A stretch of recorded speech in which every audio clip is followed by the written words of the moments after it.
seminary, and I've had a number of positions in different churches in preparation for settled ministry. So I came along just a couple of years ago, and one of the things that the church was hoping that we would do is to reach out and make more connections with some of the groups that are addressing some of the problems that are facing the society at the moment. So that was the kind of intro. That was the impetus behind it. Yeah. When I heard the topic was, human trafficking, it did take me back. Yes. It's not something that you hear here in Quincy.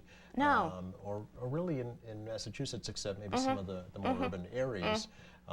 So how did that happen? How did that partnership form? Well, we have a number of groups using our beautiful and large building. It's no secret that we're a small congregation, so we kind of do our ministry by connections. But of all those building users, we don't have generally a very strong partnership. They kind of come in and do the things they need to do. Often they're anonymous groups like AA. But I had a connection with another church in Quincy, actually, and one of their members reached out to me and said, we are looking for a place to begin a sewing workshop. Oh, okay. And she explained to me she belonged to All Hands In, and that was their focus ministry. And so we got talking, and we connected. All Hands In is a faith-based group also, and we found we had a lot of common language, and there was a lot of interest among the congregants in getting involved in something that's so critical. Okay. And this is new, right? It just began earlier this month? The partnership did, yes. Okay. Yeah. How did it go? How was that first Sunday? Oh, it was wonderful.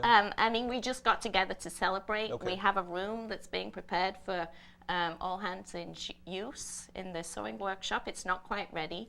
But we had people come along, people interested in what we were doing, and especially I feel like among the younger members of the community, they want to see the church doing something that's important. Okay. Yeah. Were you surprised at the topic? Were members of the congregation surprised?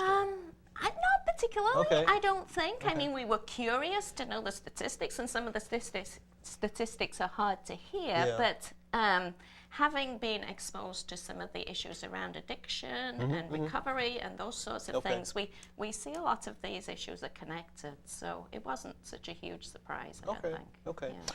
So Judy, if you can, tell us a bit about yourself, your background, and how you were drawn to this particular area. I am a therapist, a licensed therapist in Massachusetts, and a pastoral counselor. Okay. I work for Pastoral Counseling Services of the South Shore. Oh, all right. Okay. Which means that we do, when people ask for it, faith-based ministry. Okay. Or faith-based counseling, along with the kind of counseling other people do. Okay. I have a number of clients who have come out of a trafficking background, Really? and I'm active in my church, and so I heard about this group of women in another church of my faith tradition, which is the American Baptist Churches of Massachusetts, who had started this group. So I began asking questions and trying to find out what they were doing, and then eventually met people and became involved as a volunteer, and now I'm on the board of directors of All Hands In. Which is what? All Hands In is a licensed or registered nonprofit in the Commonwealth of Massachusetts, and we exist to help women coming out of human trafficking or who have been otherwise sexually exploited, and to educate people about human trafficking. Okay. Everybody thinks human trafficking happens over there, far away. As I said, right? Yeah. But in fact, it's a problem in every community. If a community has drug problems, if a community has domestic violence, if a community has hunger and poverty, then likely human trafficking is in that community as well. What is human trafficking? Human trafficking, well, people are familiar with the term drug trafficking. Sure. Drug trafficking is moving a commodity around, so that an illegal commodity around in an illegal way to profit somebody else. And human trafficking, the product is human beings. Right. And very often underage human beings, children. And worldwide, human trafficking involves lots of labor trafficking, but the biggest form of human trafficking is sexual sex trafficking. Who are the traffickers? You know, we kind of have the stereotype of the drug trafficker, I guess, in our minds, and who that might be. But who are the human traffickers? I think they're not unlike each other. It's people who want to work in the underworld and the darkness of our society and use other people for their own gain. People get sucked into human trafficking, you know, being victims of it when they're runaways, or they're in emotional distress, or they're poor, or they're otherwise vulnerable. And there are people who prey on those who are vulnerable and use them for their own ends. Okay. Is there enough attention being paid to human trafficking? You know, there's a lot of focus on the drug issue right now. Should there be a similar focus on this particular topic? I think that there's some focus on it. Okay. The month of January has been declared by the United Nations Human Trafficking Awareness Month. So it's fortuitous that we're here talking to you about it. Okay. And I think people hear it, but they don't really relate to it. Everybody probably knows somebody whose kid down the street got a drug problem for a while. Unfortunately, yeah. But victims and survivors of human trafficking are much more invisible, I think is the term. They're shame-based. They feel like they're unworthy. You know, people rally around somebody who's in drug rehab. Yay, you're getting your life together. But people don't always respond that way to somebody who comes out of, if they even know that somebody has come out of trafficking. Is human trafficking an issue here in the city of Quincy? Absolutely. Really? Quincy is probably more likely than some other places to have it because of the public transportation connection. Okay. Okay.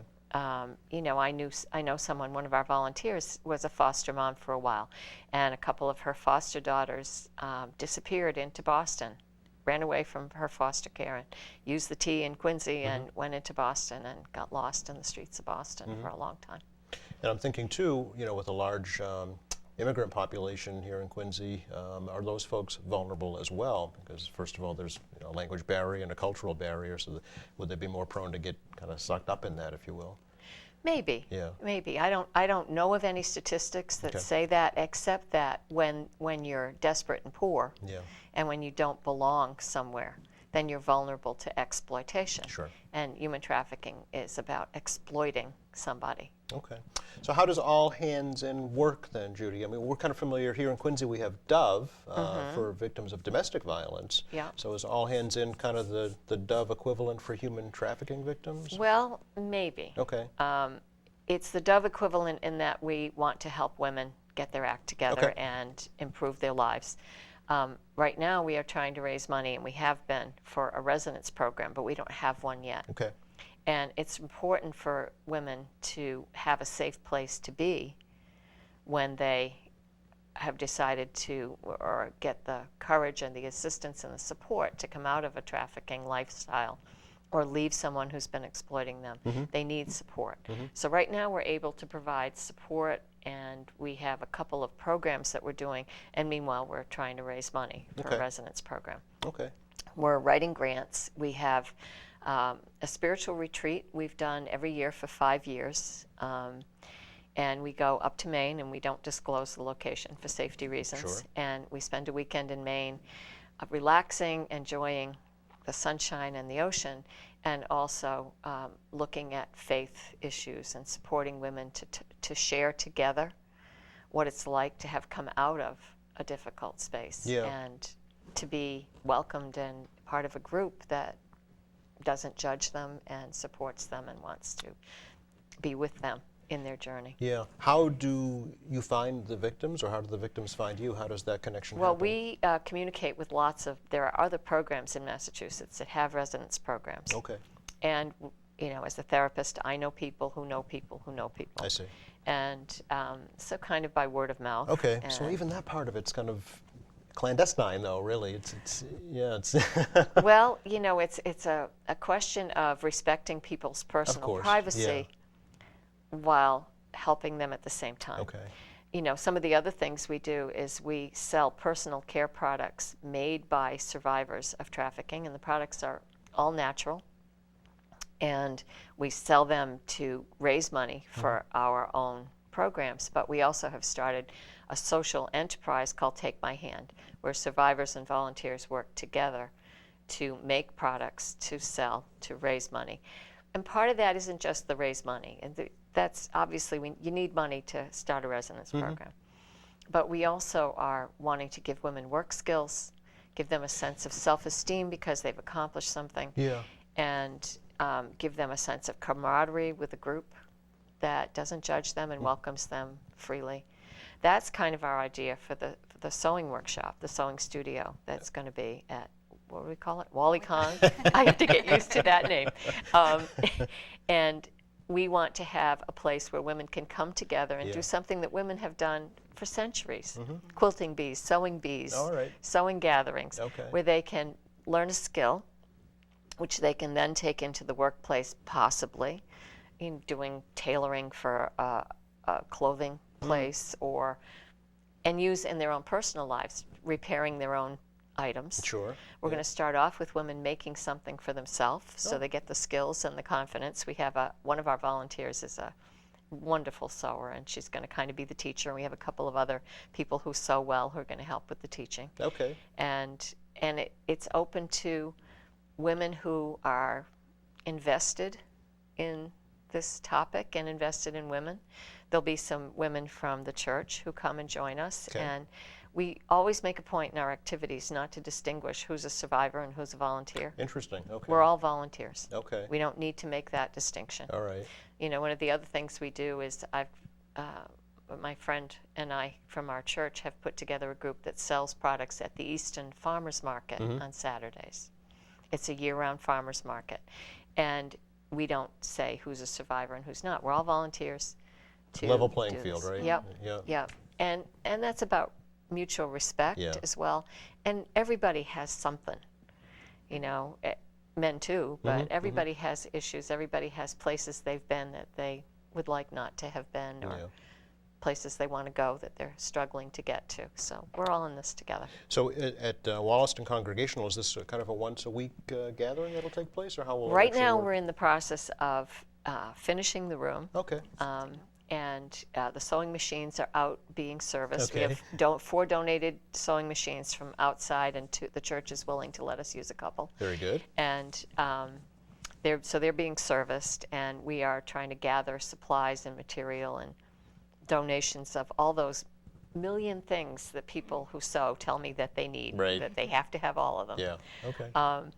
And we hope to, I'm in the process, I'm a little slow doing it, of approaching somebody that does sewing and cloth as a profession, as a business, and see if they'd be willing to kind of be a sponsor or in some way support us. Okay, and a great way to contact you would be allhandsinma.org, right? Yes. Through your website, or pastor at the church, Wollaston, Yes, I'm UCC. happy to Make that connection. make that connection. Yes. As well. Yeah. Very Yeah. good. Ladies, thank you both very much. Thank you. Hope it's a successful partnership, and Thank you. if we can do anything more to help promote it, please let us know. Yeah, Thanks so thank you much for having You're us. very welcome.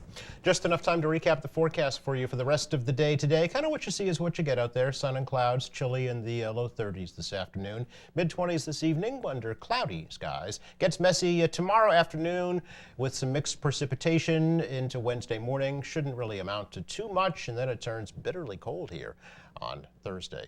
Thanks again going out to Pastor Liz Williams and also Judy McKenzie for joining us. Thank you. And thank you to our crew. Thank you for watching. Friday at 11:30, the new interim president of Quincy College, Mike Bellotti, is here on another live edition of Currently in Quincy. Have a good week.